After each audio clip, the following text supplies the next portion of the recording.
kasancewa da ku a cikin shirin ina muka dosa. Shirin ina muka dosa shiri ne wanda ke duba abubuwan da ke faruwa a gidaje kama daga yara, manya da kuma dattawa.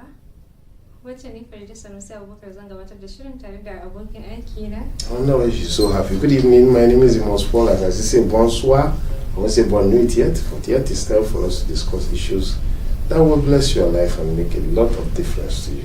We're not religious people, but we try to make things truthful to the family. Ta wasu kallon mu kafin mu tsunduma cikin shirin bari mu dan hutun takaitaccen lokaci wanda idan mun da shirin namu zai dora a dakacin mu na dawa ba da jimawa ba.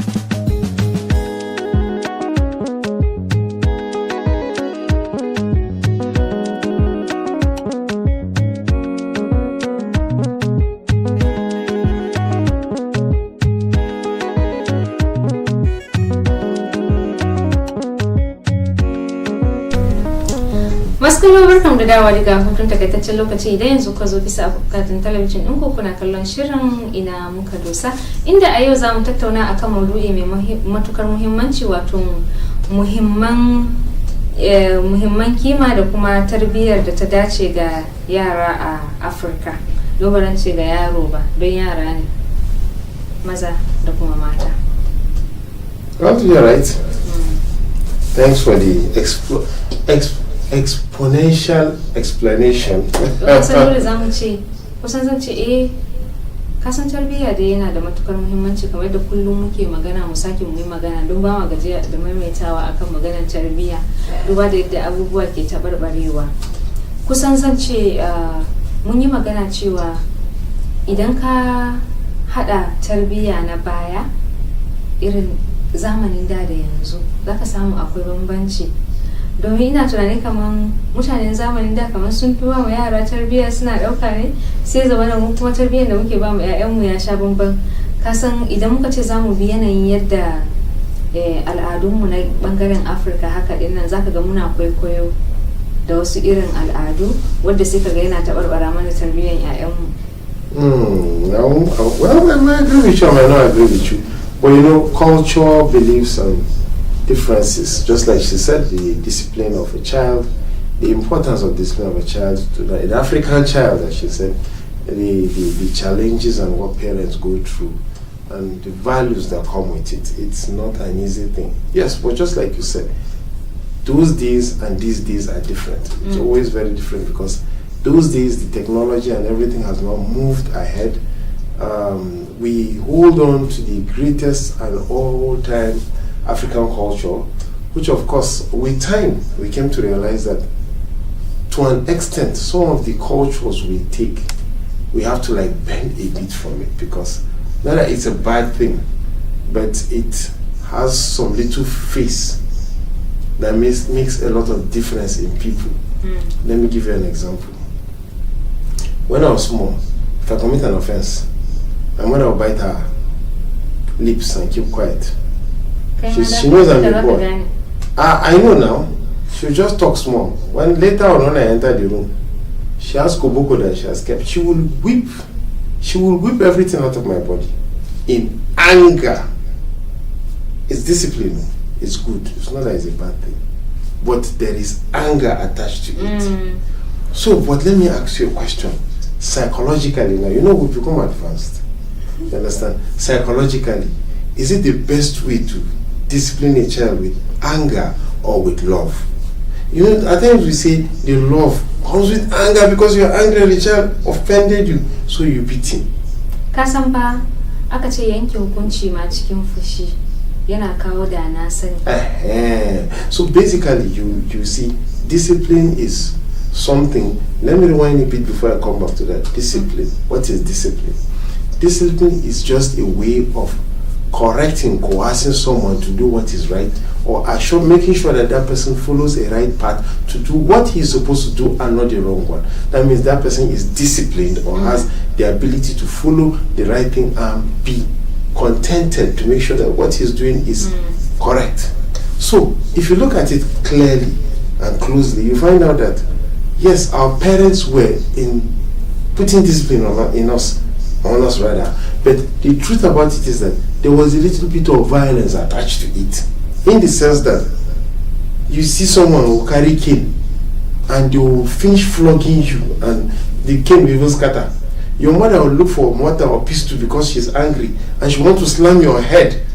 You know, you react fast and you do things, and then a child that is growing up, because you have taught him that thing, it's already entering his head that next thing, what is he thinking of? Revenge. Not on you, but on others that are coming up. You see, if I remember what my mother did to me, and if I start unleashing that thing on you, so the issue is that people get to learn things that they want to vent out on others. I remember when I was in secondary school, basically, you come as a JS1 student, next thing everybody downloads his anger on you. So you're waiting for another JS1 to. So, but you know, it's not by force that you must vent out those angers. At times when you do it, people will think that if you don't do it, people will think that you're a weakling. But it's not a matter of being a weakling, but you can correct and chastise somebody in love, but not with that anger in you that you want to scatter everything. That's why even psychologists and philosophers will tell you, do not take decision in anger when you are angry. But most of our parents in those days, I come back to reality, most of our parents in those days take their time to discipline you, but with anger. I used to love parents that, okay, I am going to punish you, but I'm going to tell you your offense. They will sit down with you and tell you your offense and discuss with you, then they punish you. I don't have anything wrong with that. I don't have anything wrong with that. So that child, we've spoken about this a long time ago in this program. I don't have any problem with a parent telling a child, I am going to punish you because of this, that. Psychologically, you sent a message to the child. Let him know that I have done wrong. Now, you see, it must not be flogging. There are so many things the child is so much in love with that you can take away from him, and that is psychological flogging that will pain him more than flogging. I've always said this: when you flog a child, you say, "Oh, this issue, what is it?" Next time when I do it, you will see flogging. So you say, I know you've done it. I know you. I trust you. I'm not going to say anything, but the truth about it is that I remember when I went to secondary school, I will still repeat that statement. My mom, when I came back, she was trying to beat me as usual with her hand. When I turned and looked at her, she changed her mind. Now, discipline, just like I said, is done out of love. And you're disciplining a child so that the child can know the right morals and the right things to do. Not because when you beat that child, it will change that thing in him. As far as I'm concerned, beating is the last of the list of all options in training a child. I've brought up my children in a way that we negotiate, we talk. At times I'll tell you something, when you start talking the wrong way, I'll say, okay, I'm going to take away this right from you. Or I'm going to go, Daddy, but why? I'll say, you don't want to listen now. If you're ready to listen to me, then let's move on. Or when you do something wrong, I'll sit you down and talk with you. I remember my daughter, the first time her siblings reported her with a love letter. When I came, I did not flog her. I did not beat her. I only sat down and I was teaching her, let's talk about sex. And we spoke about sex. And she was miserable. And that's all. I told her the repercussions. I said, worse, you get pregnant. Worse, I'll send you to the man's house. Worse, you pay your school fees at the source school fees. Worse, that's how you grow up. Maybe you will not pay your school fees if you say it's too much on you. Is that not enough to tell a child, I better hold myself? But that's the truth. Hold yourself. Do the right thing. Do what is ahead of you. So that you understand that your parents are not wasting their time on saying that because they want to beat you and make you miserable. No. We're trying to make you be a child that will know the value. There's a problem we normally have. Sorry, I'm talking too much today. No problem. Shouting, flogging, all these things will change a child. No, I am telling you the truth. they don't change a child. You're telling them? Yeah, okay, I'm telling the whole world the truth, you understand? Shouting and all these things do not change a child. Rather, it brings a wrestling match between you and the child, because the child will take it as a hobby. But today, if you discuss with him to the left, tomorrow you discuss with the right, he will know that, okay, daddy or mommy wants to discuss with me, I have brought trouble. And then you spell out his punishment for him. It's a corporal punishment. You understand? That if his head is clear or her head is clear, it's going to work on that child's psyche to understand that, yes, I need this, I'm taking it as a measure of correction. Till today as I am, I'm an adult. If you shout plenty on me, there's going to be a problem. If you insult me, there's going to be a problem. If you beat me, I don't think you're really helping me, but I prefer you to talk to me. When you talk to me, I believe that we're going to understand each other, because it's a simple way of dialogue. I remember one big picture I used to see those days, that when two people are shouting and talking, you see, that is it. So that is what affects us at times, that when our children are growing up, because we have brought them up with the shouting spirit or with the cane spirit, they say the worst they will beat me, the worst they will shout on me. But when you know, when you're working on somebody's psyche, you know, this brain is very, very funny. No matter how mature you think you are, no matter who you are, there is something that will be said to you, no matter how hard you are, that will break you. So if a parent wants to understand his child, he should know his child's weaknesses and be able to study his child properly. All you need to do is to study that person. I will never forget, my mom asked me a question. She said, "You went to catch grasshopper?" I said, "Yes." "And you people fried it and ate?" We said, "Yes." She said, "Is there no meat in the house?" She did not touch anybody. She did not do anything. All she asked was that simple question. That was the last time I put grasshopper in my mouth. I stopped eating grasshopper. Because my mom asked me a simple question. Is there no meat in the house? Then by that time, that woman said, chickens carry disease. I'm telling you, I won't eat chicken again. Because there's a way you talk to a child. Not that she didn't used to be too. But me, my worst moment is when she uses that psychological words and she'll turn her head. Try it on your child and see.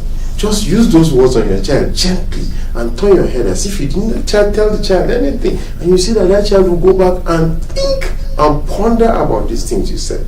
Because at times you'll be expecting some great corporal punishment. But by the time you just cut it short and just make him understand, I've spoken. And you turn your head. What? Is it me they are talking to? I don't believe it. Okay. Okay. I think I'm rattled and baffled for you today that she's just looking and smiling. A cikin tarbiyya tabbas duka baya ciki. Yes.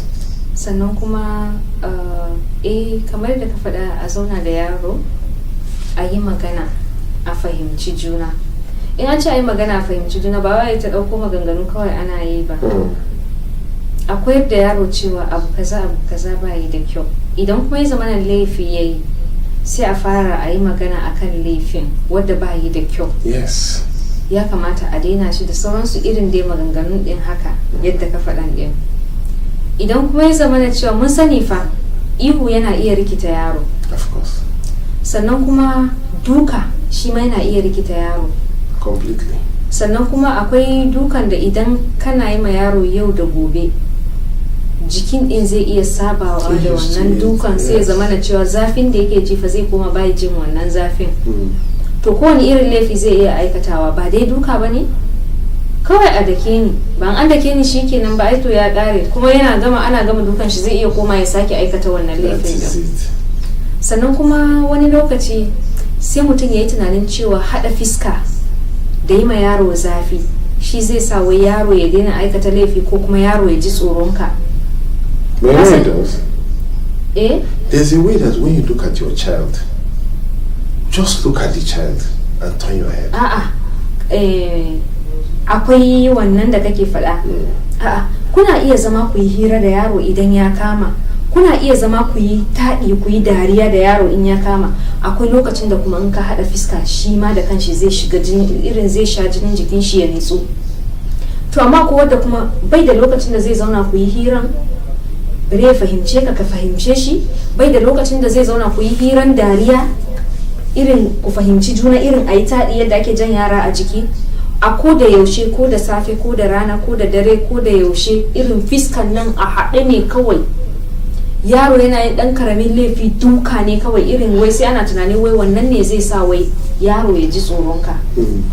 Kuma gaskiya ni fa a nawa bangaren zan ce wannan ba shi zai sa ɗaya ya ji tsoronka ba, kuma ba shi zai sa ya ji tsoron aikata laifi ba, don kawai ka zamanto kullum ka zama hadari, kawai kai baka fitar da ruwa kullum kana nan hadari. Develops hatred.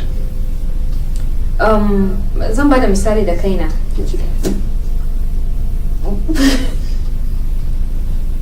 Ba zan ce ina da taurin kai ba. Don't worry, he should praise himself. Ai ba wai na ce ban da taurin kai, na ce ba zan ce ina da taurin kai ba. I just said nobody should praise himself. Irin na tashi gaskiya ba na so abin da zai taba jikina haka, sunan bulala. Don ko a makaranta duk wanda ya makaranta da ni in aka ce mishi wace ce wannan, idan senior na ne a bangaren doka ce wannan tana tsoron bulala, don an ce za a dake ni ji nake tashin hankalin duniya na shiga ciki, zan yi kuka ne kamar an dake ni ina roko kar a taba lafiya na. To kaga a gida ina da wani babban yayana, shi kuma nan duniyan Allah ko yaushe kaga fiskan shi a musuke yake baya dariya. So sai ya zama da shi kuma shi yake punishment a gida, kuma gaskiya punishment nashi bayi da kyau. Idan kannen mu maza zai da kafa sai ya kube su tukun yake dukan su, duka mai kyau yake musu, ba kadan ba fa. That's not fair.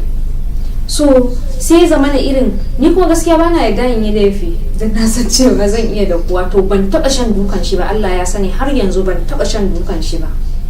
To akwai wani yayan mu kuma wanda ya girme wannan din, shi kuma in kana neman ruwan sanyi to ka same shi zai wuya ka ji muryan shi.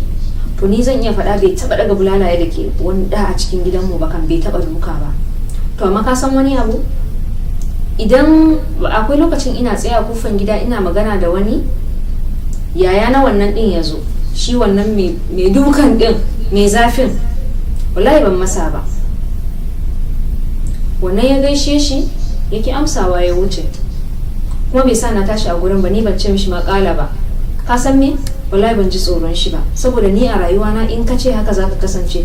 Amma akwai ina tsaye da naga wannan babban yayan mu ruwan sanyin nan, ka san Allah kafin ya hango ni na ruga da gudu na gida, saboda ina ga na fi shakkan shi fiye da wannan mai zafin. Zafi wai don kana da zafi kana hada fiska ba shi zai sa a ji tsoron ka ba. Yayan mu zai iya zama da ni mu yi hira ya ce mini wane ya ce yana son ki, to wane nan fa bai zai aure ki ba, haka ko to shikenan bai zai ce mun fita harkan shi ba fa, zai ce kai wane nan bai zai aure ki ba, kina ga zai aure ki ko bai zai aure ki ba fa, sai ce to haka ne, to ba zan sake ma sauraron shi ba. Farida lokaci kaza kaza din nan kai babu abu kaza kazan nan, sai ce okay to shikenan ba damu. So shi haka yake, in za ku zauna kuna ci abinci zai iya zuwa sa hannu ku ci abinci tare da shi, irin yana da sanyi bai da damuwa, kuma bai zai ki maka ka bashi shawara ba. Za ku zauna zai nemi shawaran ka ma a matsayin ka na karami sosai, and yet you still respect him because of that, right? Aha, so you see. To ai shi din ne na gani nake gudun din, saboda shi bai da wannan hada fiska da waye waye.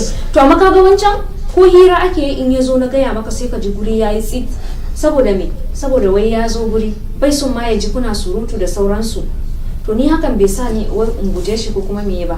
To irin shi kuma yana sa sai ai baya kaunan mu ne, ka gane irin wancan abun, ai kaza kaza, kafin ka ga dariyan shi watakila sai yana tare da maman mu ko baban mu zaka ga dariyan shi, wancan ma in kana wucewa ne zaka ga dariya, amma kana gurin din yayi dariya don kai ka gani. So ire-iren waɗancan abubuwan shi yake hana ku zauna din ma ku yi taɗi. Kuma ko yana da problem kana tunanin a cikin kannen shin akwai wanda zai je ce gashi nan ne. So ire-iren shi ya kamata a ce, kuma haka zaka ga wai 'ya'ya ma an musu zafi, kuma zafin nan baya kawo wai gyaruwan yaro ko kuma menene. Ina tunani a zauna da soyayyan din, da kaunan juna, da hira, da fahimta, kamar da ka faɗa ne, ka fahimci ɗanka, dan kama ya fahimce ka, a fahimtan ka zai san cewa abu kaza zai iya bata wa mahaifina ko mahaifiyata rai, a kaza zai iya sa su farin ciki, sai ka ga ai kokari a guje ma abun da zai sa ransu ya baci ko kuma a guje ma aikata wani abun da ba daidai ba. To yau kana tunanin cewa idan har kuna da fahimta, iyayenka suka fahimtar da kai cewa cin zali bai da kyau, da zai tafi ya je da kidan makwabta a waje ne, bai zai daka ba, sannan bai zai dauki takardan shi ya yaga ba. Don ka san mun yi wannan yayi fan gaya maka tun ana ba mu pencil guda daya haka, dogon pencil a bayar, har aka koma kai suna batar da pencil yayi yawa, a koma a raba shi biyu, tun ana raba biyu a koma ana rabawa uku yadda ma bai zai rubutu ba. So irin wancan abun ka san idan aka kara fahimta sai ce lura da pencil ɗinka sosai yadda ba za a ɗauke maka ko kuma ba za ka yadda shi ba. To da ba ɗauka ake mayarwa muke yi, a kama paper a yaga, a'a ina neman paper fa, ina da takarda, sai a yaga takardar sai a mika iyaye su zo su duba takarda an yayyaga ga baki ɗaya. So wai a irin haka a ce kai ka fahimci cewa ga abin da kai kuma ka tabbatar da cewa ka aikata ba daidai ba, sai ka koyar da ɗanka yadda shi kuma ba zai aikata wannan abun ba daidai ba. Amma kuma sai ya zama na cewa yadda ma za a bi da ɗan ba a ma san yadda za a yi ba, duk da mun san cewa fa muna ba da shawara ta wani bangare. Allah ya shirya mu. You know we've been talking about this, we're just talking about journey. Now let's look at it comparatively. You said, Walter Rodney wrote a book that how Europe underdeveloped Africa. So at times we tend to look at it that the way the West, if you discipline their children now on, is different. Yes, it's true. It's very different because in Africa, we have the right to discipline our children. Well, yes, we have the right to flog them when they do wrong. And just like all we're trying to say is that don't take it to the extreme. Our parents took it to the extreme, but don't take it to the extreme. You remember, that's the story I wanted to share about, you understand? About that man that had to bring back his child to Nigeria so that he can discipline him, by show him that, look, that is Europe. You can take me to court there. But when you stay in Nigeria, I will show you that I'm your father. You understand? And when he saw the bars, blows, and the difficulties in Nigeria, he mellowed and said, Daddy, when I get back there, I'm going to obey you. Trust and obey you completely. And then his father took him back and he changed. So you see, our ways of discipline are different. In the sense that even without the beating, there's something you see, you understand, that you must take note. It's not like when your father says, I am going to withhold this from you. They say, you write and take your father to court and say, my father is trampling on my human rights. Imagine your child taking you to court and saying you're trampling on his human rights. That is it, a small child. Somebody's going to tell him, you mean your daddy took away your game? Oh no, let's sue him to court. Say they will escort your child to court and then you appear in court for seizing your child's video game because he not even do his homework and you are angry, or he not do his chores. But not in Africa. In Africa, a child must obey. Even if you don't flog the child, there are so many ways you can discipline the child, and that is what we have learned, how to discipline the child without that excess flogging. But teaching him that there is a gap between I am your elder and you are the younger one. So we tend to give respect. That is not just your father and your mother you give respect, but everybody older than you. Now the white man can come and maybe my son will come to your house. Then you say, good morning, Mrs. Farida. Not in Africa. Your child cannot go to your friend's house. You say good morning, daddy, or good morning, uncle, or something like that. That respect. But the West, they've given them that right to say, he will come. Good morning, Mrs. Farida. What? Is she your mate? So we try to, because we have that high discipline culture, so we try to separate it. Our children will understand that wherever you meet on the street as an elder, respect him and give him that greeting respect. I am not surprised that some people in Africa have started inculcating that Western culture that when they are passing, we have this thing in a small community that wherever you pass, you greet, right? So we teach our children to grow up with it, that when you go to a friend's house and your children don't greet, when you turn and look at them, they also show you, you're not greeting, we'll meet at home. You see everybody will double for his father. So we teach our children to give respect. We're not the West. Your child can come here and say, hi. Is that greeting? No, not to us. So hello. You see, yes, that's the difference between the West and us. we still inculcate and put that basic cultural respect and dignity, so that when a child is growing up, he'll be able to know and understand that, look, whoever you are, as long as someone is older than you, you must deserve that respect. But just like I said, the West don't believe in that. As far as they're concerned, okay, go to our offices. We grew up with that culture. Now when you come, sir, ma, you understand? What is it?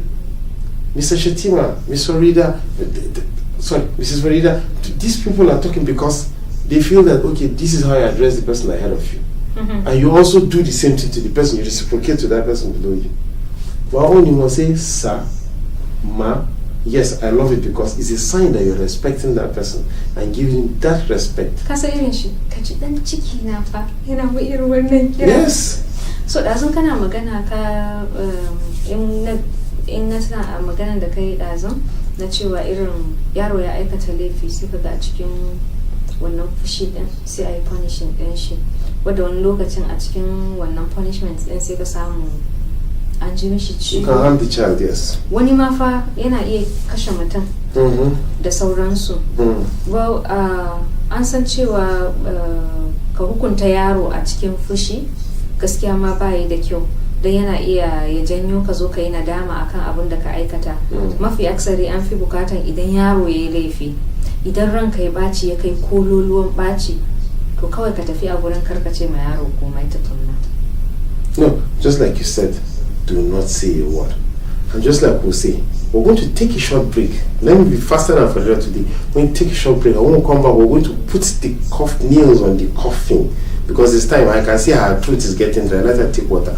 We put the nail on the coffin and explain why you must be able to discipline your child to become a better person in the society. Just hold on to that set.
Masu barkam da dawa daga hutun takaitaccen lokaci. Idan yanzu kuka zo bisa akwatin talabijin ɗinku kuna kallon shirin ina muka dosa, inda muke tattaunawa akan muhimman kima da tarbiyya da ta dace ga yaranmu a Afirka. So kuma kamar yadda da ɗaukuro bayanai sai yanke ni da zo, to kuma zan ci gaba, ba zan bari ba. In kana da abin da zaka ƙara akai sai ka ƙara. Muna magana akan yadda zaka ladabtar da ɗanka ko kuma ka hukunta ɗanka a lokacin da ya maka laifi wadda ranka ya ɓaci in ya kai kololuwa wurin ɓaci. Idan ce yau yaro ya maka laifi ko kuma ya aikata laifi ma wani wadda ranka ya ɓaci ya kai kololuwa, bai kamata a ce ka yi punishing ɗin shi ko kuma ka yi mishi wani abu a lokacin da ranka ya ɓaci ya kai wani guri ba, domin idan ran mutum ya ɓaci a take zaka ji cewa ranka ya ɓacin da komai zaka iya aikatawa. Idan ka ji irin haka a zuciyanka to kakka ce komai, kawai gara ka tafi a gurin, ci gaba da harkokinka kawai har zuwa lokacin da zuciyanka zai huce. Don ka san akwai in yaro ya yi laifi wani lokaci uwa ko uba idan rai ya ɓaci sai kaga sun bi yaro da gudu in ya gudu. Have you tried that? In bi yaro da gudu? I only asked a question, yes or no. Gaskiya ba. That is it, end of discussion. In ni za ka gudun bi ka akan me, zace zo nan shikenan. Amma yaro ya gudu kuma sai ka bi shi, in ka bi shi kuma ya zama me yake. How do you do discipline? Zo ina da wannan. That's the end of it. Let's look at so it. ka gane irin idan ya zama na cewa rai ya yi kololuwa wurin ɓaci, to a kyale yaro a lokacin sai zuciya ya sauka. To minti nawa ne zaka ga zuciya ya sauka? In zuciyar ne ya sauka sai ka zo ka zauna da yaro sai ku yi magana. Me yasa ka aikata? Kuma ko da a ce abin da ya kai a ce a zane shi ma da bulala, to a lokacin idan zaka zane shi ba zaka iya ka ji mishi ciwo ba saboda zuciyar ya riga ya sauka. To idan kuma lokacin da wannan zuciyar yake gaban abun nan ne, ko me ka samu ba zaka iya dukan yaro da shi, karshen ta kaje ka mishi lahanin da ba shi ba, ko kuma ka mishi abun da zai haifar da wani irin tsana a cikin zuciyar shi ma. Ka san yara fa sai a hankali. To ina ga wannan kenan. To idan aka koma bangaren da kuma za a ce yau yaro ya aikata wani abu, shikenan kai magana. Let me ask you two questions. Do you make promises when you're very happy? I know you do. Come on, you do at times. Just you quite need to. Kaji, to tsaya. I know she will try to defend herself. Ba wai ina defendant ni ba, tunda na tashi sai aka koyar da mu cewa alkawari kaya ne, duk wanda ya daura dole sai ya sauke. Idan fa baka sauke a duniya ba za ka sauke shi a lahira. Ka san wancan? I know, but I so just sai na ce asked haka abun yake, don ni daga tashi na irin iyaye sun faɗa maka cewa ga yadda alkawari yake. So sun ce tabbi yeah, alkawari to a ko a yes soyayya or bana no. alkawari bellanta na haka. So yes or no, so you don't make promises when you're happy. Gaskiya ba. So and you don't take decisions when you're angry, do you? I do sometimes. So that is the issue. You understand? These two situations you don't. Amma kuma ka san me? anything. Ko da na taking decision ina irin in ce But you took a a gaba ba decision. zan yi kaza ba ko kuma abu gaba kaza, sai an jima kaɗan sai zuciya ya sauka, wani kila ma a ran da na ce ba zan yi kazan ba kuma sai in sake in zo That in is aikata. why it is your advice whenever you are extra happy or you're extra sad, do not say anything but keep your peace. Okay, Because ka san me? Ina yin a psychologically- zuciyanka ne ai ka raya cewa ba zan yi Yes, kaza but ba. psychologically you are not sound. You are not sound. You are not a sound human being. There's nothing in your body that is normal. Your hormones are raging. Everything is jumping up and down. Nothing is straight. So whatever you say, you're not saying it from that heart of yours. You understand? Because the heart takes its decisions separately, and then the head is in a hurry. It's just Understand? like it's Sorry, the head, I mean, controls things. Eh. While the heart is glad, it wants to jump and see something. To ka san ba ban jima sosai da sanin cewa ya kamata a ce mutum ya ringa amfani da kwakwalwan shi a koda yaushe ba da zuciya ba. Sai na gane cewa gaskiya zuciya yana iya sa mutum ya aikata abin da zai zo yana da na sani, amma idan mutum zai calculating abubuwa da kwakwalwan shi to fa abubuwa da dama ma mutum bai zai aikata ba. So da na gane haka sun ce kwan bata maka rai ma in ka zo ka tuna wani abu sai ka ce kana ma da lokacin bacin ranka. So basically, as I was saying, that is just the truth in life. Whatever you're doing, make sure you're in your right state of mind. You are calm, cool, collected. There's nothing exciting you, and there's nothing making you sad, and you can smile and calmly, with full control, take a decision. That is why that control is very necessary. Because if you cannot control your emotions, then definitely you cannot control your actions. So you must be able to learn to hold on to your emotions, that no matter what it is in every situation, you understand, you must be able to just keep quiet. At times we tell people, you must talk. No, don't force yourself to talk. no matter how people are pushing you, the best you can even say is, I'm sorry, I'm coming. Just wait for me, I'll be back. Then go and calm down. Have you ever taken your time to go and lock yourself in a place? Then you scream or you hit something very hard and make sure you calm down. Then you sit down and calm yourself properly. Then you come back and then you smile and talk. Yes, I've done that a lot of times because when you are not sound, you cannot take a decision properly. That is why when you're doing it, make sure if you're treating a child, everything of yours is normal. If you look at some cases that we see, parents injuring their children or telling them I disown you or saying this, they're taking this decision in anger.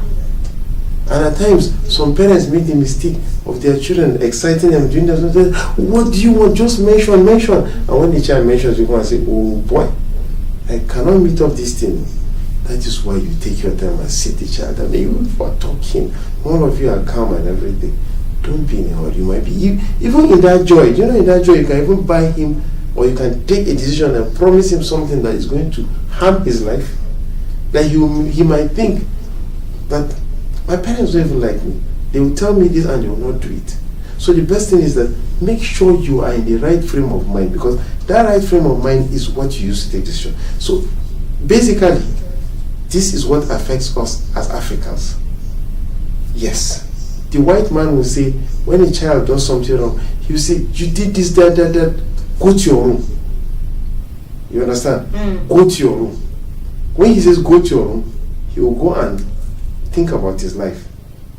Or the school will say, go for detention, so that they will think of the next punishment they will give you. But in Nigeria, he broke his head, take him to assembly ground, Gwala. They gather everybody, say, this person broke that person's head. We are giving him 50 lashes for doing that. Okay, he has broken somebody's head. Now you're giving him 50 lashes on the bum. His bum will get swollen, and then it might bring out blood. You've injured him, and you might cause one thing or the other as damage because of what? Angry decision at that time. But rather, hold on. Give me a private punishment before you reach corporal punishment. So just give him a small punishment, or ask him, go and sit down there. You understand? Or just go and say, sit down there and wait for me. When they tell you to sit down there and wait for you, that person, do you know that's a punishment? Have you ever been asked to sit in a corner? Yes. Even now, as you are an adult, maybe your boss will say, Farida, why did you not do this, that? Sarge, just go and sit in your office. I'll get back to you. That statement enough is psychologically depressing. That you go and sit down and be saying, what's Oga going to do? That is it. How did you feel? Okay, now she cannot even explain. But at that time, your boss wanted to calm down and think of the best way to approach the situation, which of course is always the best. Calm down. Do not let excitement get over you. Do not let that sadness get over you. But what you do is that you make sure you are completely sane. Don't be insane. Because joy brings insanity, sadness brings insanity. So make sure you're of a sound mind. Na taɓa duba wai na yi laifi ba ne, amma kuma irin rashin fahimta ne ogana sai Farida, ki kaza? Baki ba? Sai shiru, ya kalle ni, sai shiru, sai tafi. Oh my goodness. You'll be miserable. To da ke ni ne mahaifina bai taɓa fushi da ni ba, amma ranar tashin hankali na gani ce to ko mahaifina ya yi fushi da ni to ban san ya zan ji ba. Da ke ban taɓa gani ba. Psychologically it has touched you that. Ba kaɗan ba ranar na ini irin ko abinci na gagara ce ma. So that is what makes the difference, that even not just on kids, even amongst ourselves, you understand, when we're taking decisions, we should hold on. When we're even discussing issues, if that person is pushing, just calm down.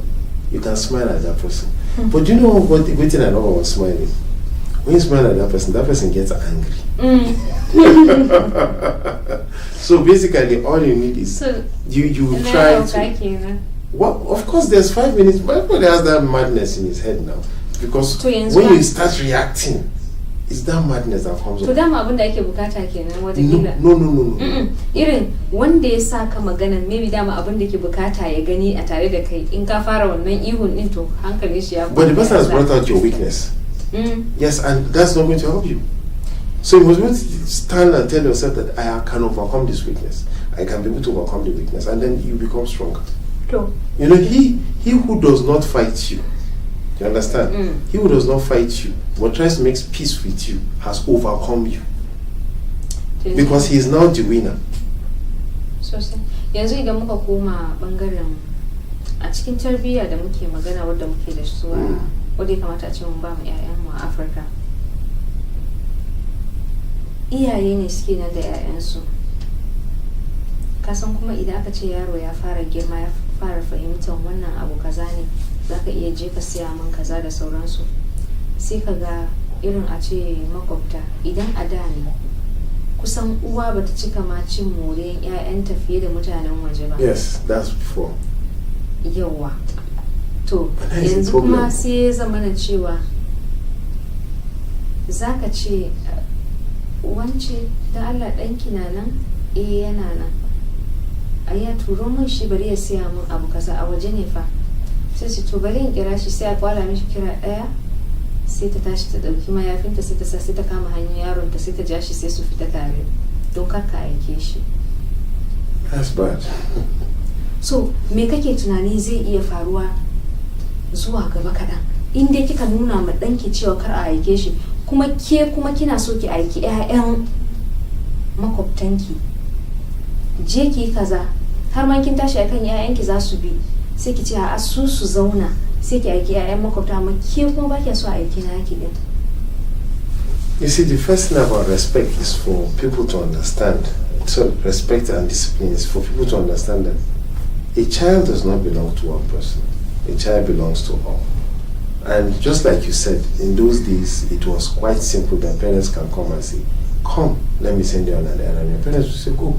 And you see, number one, your parents must teach you that you should respect every elder, just like I said, most especially your neighbors. Number two, they must tell them one of those laws of the animal farm, that all animals are equal.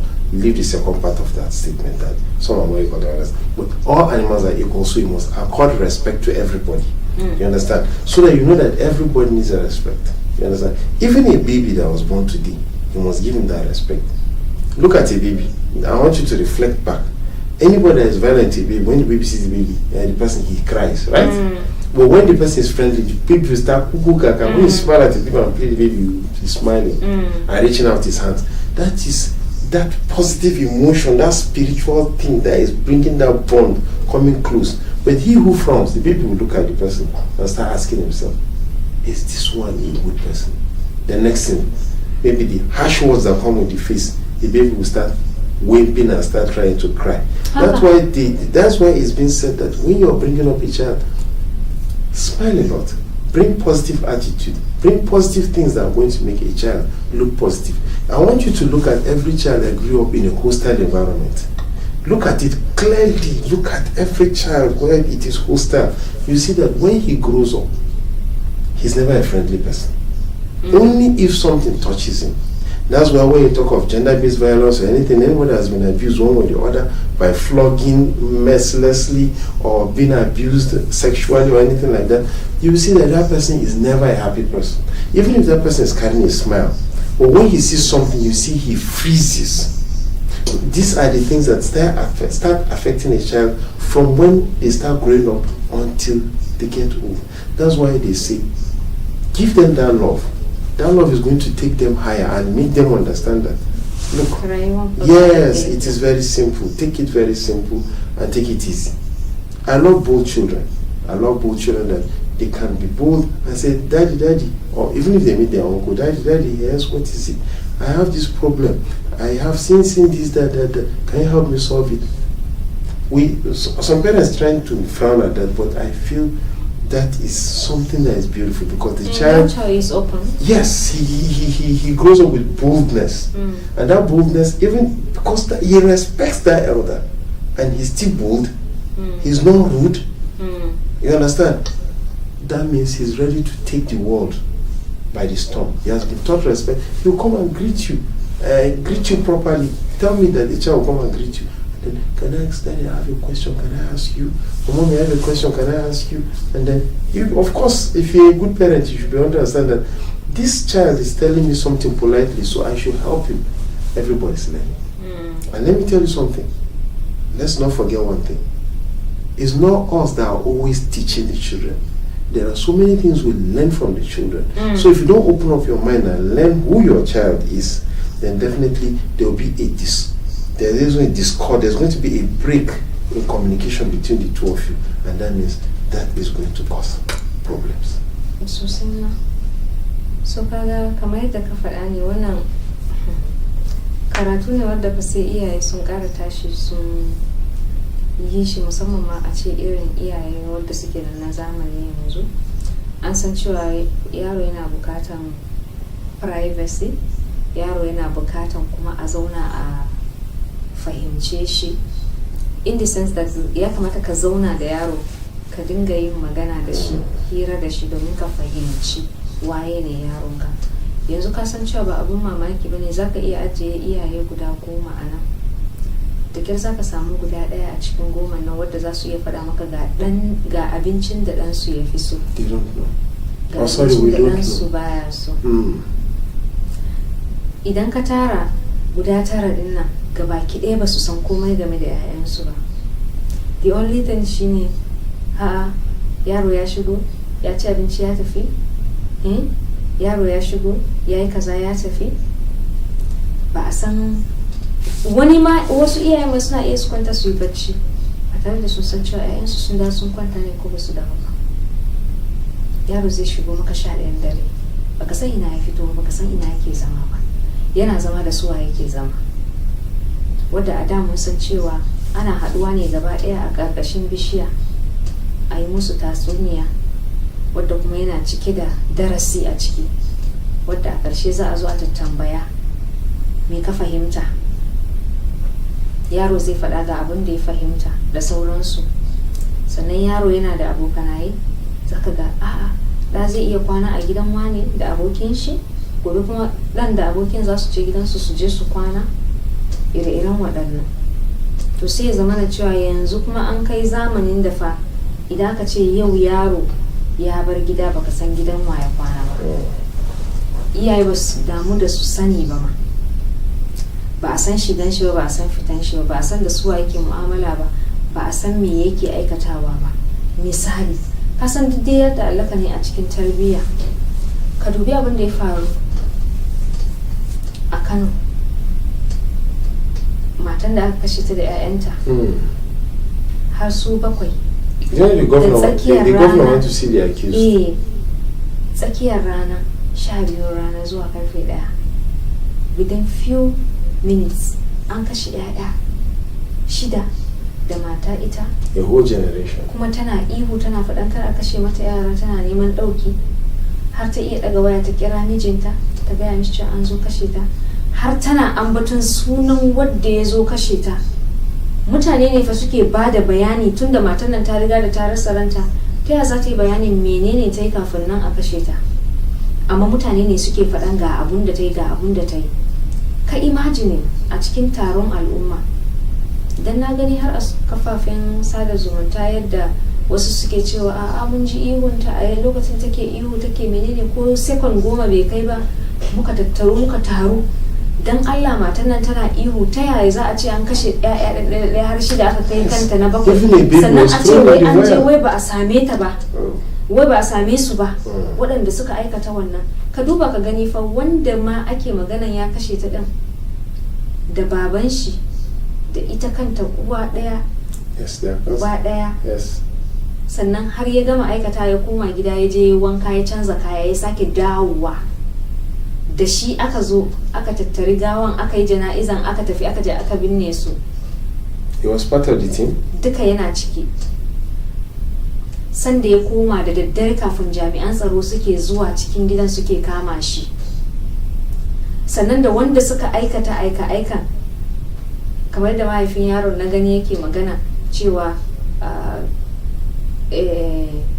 kanin mahaifiyarsa ce shi ma, so yana matsayin kawun shi kenan, tare suke wannan aikata abu.